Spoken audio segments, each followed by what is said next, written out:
Guys দেখেন রাস্তা কি সুন্দর রাস্তা।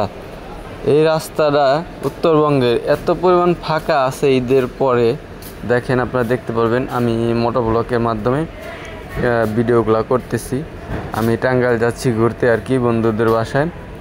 তো যাওয়ার পথে ভাবি নাই যে রাস্তাটা এত এরকম থাকবে, ক্লিয়ার থাকবে, সুন্দর আবহাওয়া, ওয়েদার, কোনো গাড়ি নাই, একবারে ফাঁকা রাস্তা। আসলে বাইকটা টাইনা খুব মজা করতে। আসলে যারা বাইক রাইড করতে জানেন ম্যাক্সিমাম যারা ফাঁকা রাস্তা পাবেন বা রাস্তায় যানজট নাই, যে কোনো বাইকার টানাটানি করার জন্য পারফেক্ট। মানে এমন একটা সুন্দর রাস্তা দেখেন, আপনি বাইকে না টাইন আপনি থাকতে পারবেন না। পারেন তো বাইকের সম্পূর্ণ সিসি উঠাবেন, কেউ 35 কেউ 40, মানে এমন রাস্তাঘাটের পরিস্থিতি পুরাই ফাঁকা নির্জন, মানে খারাপ বাইকে টান হবে।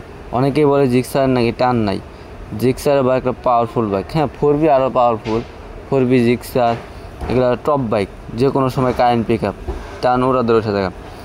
আর যারাই বাইক রাইড করবেন হাইওয়েতে খুব সাবধান, অবশ্যই হেলমেট পরবেন। আর রাস্তাঘাট এত পরিমাণ ফাঁকা দেখা গেছে, আশেপাশে তেমনভাবে গাড়ি না, অনেক সময় পিছনে গাড়ি থাকে, তো সাবধানে রাইড করবেন।